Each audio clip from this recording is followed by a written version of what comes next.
This is a rat. Rats should be kept in a shoebox cage with wire lids. They prefer dust-free bedding, stuff that they can burrow in and hide in. They like having boxes to hide in, tubes, nest lids, extra bedding. They should always have fresh water with a dropper attached to their wire cage. They should be fed. Any commercial diet that has at least 20% protein is good. They also like nuts, fruits, veggies. Oh, he's peeing on you.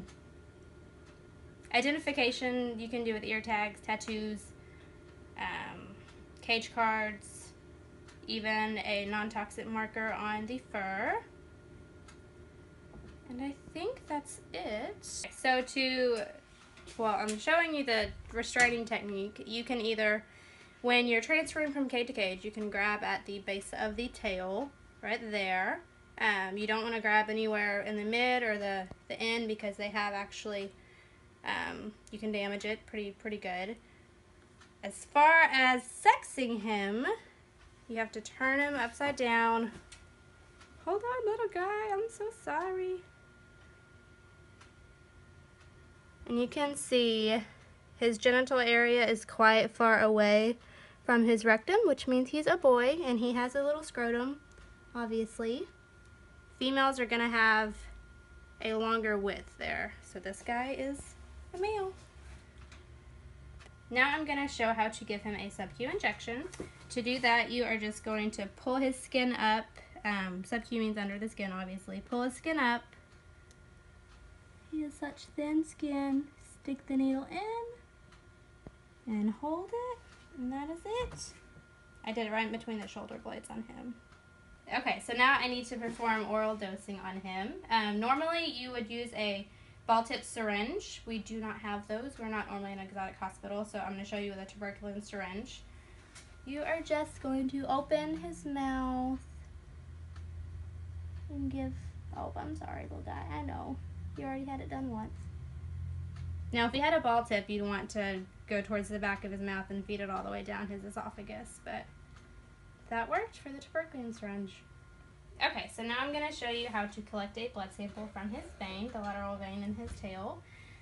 First, you need to shave it if he has any hair there and make sure it's sterile, and put it in a warm bath to get that blood flowing. Let him sit there a little second. This poor guy, been through a lot today.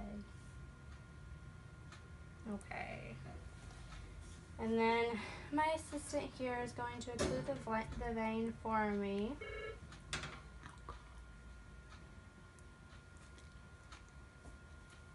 We are then going to spray it with alcohol. Let me dry it off just a little bit.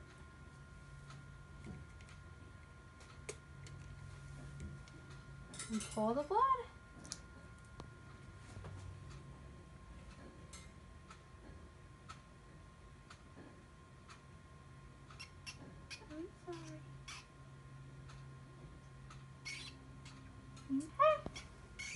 The mouse. Mouse should also be kept in shoebox wire lid cages. They should have fresh water at all times. Rodent chow is good as long as their protein is at least 14%. As far as the water goes, make sure those bottles attached to the cages don't have any rubber stoppers because these guys are little chewers. They also like things to gnaw on, stuff to have extra bedding, stuff to hide in. Identification, you can use the non-toxic markers for temporary, or you can microchip or do ear tagging. As far as sexing goes, he's a male. His scrotum is quite present. And then once again, same as rats, their genitalia is a lot closer to the rectum than a female would be. Okay? Okay, so first off, she is restraining this mouse before I give the injections. She's holding it there at the nape of the neck and restraining the head and pulling those legs back. First, we are going to give a sub-Q injection. You need to pull up the skin like a triangle between the neck there. Insert the needle, inject, hold it. And then to give a IP injection, That is in the lower right quadrant of the abdomen. There's the lower right. Insert the needle just far enough. I know. Make sure you don't have a flashback of any fluid or blood. Inject. I know, that was not fun. And then oral dosing, once again, we would use a ballpoint syringe if we had one.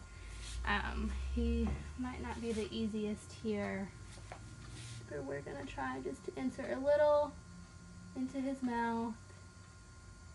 And if we had a ballpoint, we once again would put it all the way down the esophagus, but this is what we have. Okay. Okay, this is a rabbit. Rabbits in lab settings are normally kept in a stainless steel or wire cage. They have trays at the bottom. As far as those go for cleaning, you need to make sure the trays are cleaned daily. They have ammonia in their urine that can be very stinky, and that needs to be controlled. If they are kept as pets, they can also be kept outside in hutches. They like being outside as well. You can litter box train rabbits, which is pretty neat. As far as their diets go, they are herbivores. This one is hiding at the moment. You can give them raw carrots, vegetables, along with their commercial food. Just make sure not to overfeed them and make sure they have enough protein and fiber in their diets. Always give them fresh water in a bottle hanging on their cage. As far as identification goes, you can do an ear tag, a microchip, or a cage card. As far as handling goes, just make sure you're nice and gentle with them. I'm supporting the back feet with my hand here so they don't jump and hurt their back. And you can also scruff and move around as well. But that's it. Okay, we are now going to determine the sex of this rabbit. Holly here is going to restrain it for me. She's scruffing it and holding those back legs steady. So apply gentle pressure at the genital opening. You can see that this one is a tiny little slit. So this is a female. If it was a boy, whoop, whoop, whoop. If it was a boy, the opening would be more rounded and the testicles would be on either side. That's it. Okay, so now we're going to show how to perform a sub-Q injection on this little bunny. Same as we've kind of demonstrated on the other animals, you're going to pull up the skin between the shoulder blades at the nape of the neck, inject the needle there, and inject what we have here, which is saline. Hold the skin, and that is it. Now we are going to draw blood from this rabbit. This is a pet store rabbit, so we could not shave the ear here, but you normally would to get a clean surface. We did spray it with alcohol before we're going to pull this blood. Holly is going to occlude the vein for me real quick. We're going to take a small sample.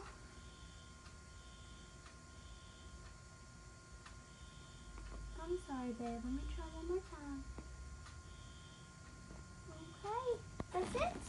So to perform restraint on a bird, you need to hold right here around his head, just enough pressure but not too much. They have very fragile skeletal systems. And I'm supporting pressure with my other hand on his feet, and I'm holding onto his wings.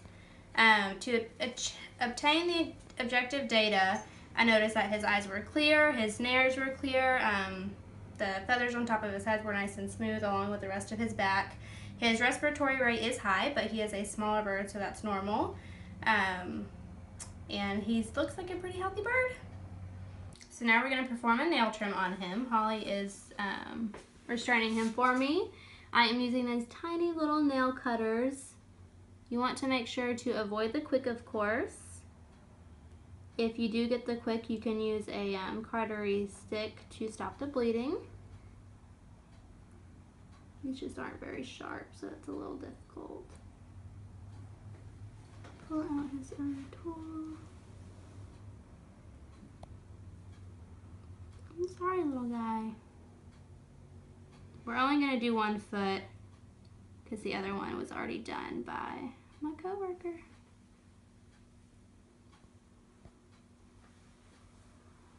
It would be easier if I had smaller trimmers. Okay. I'm sorry, Holly. This toe is the opposite direction.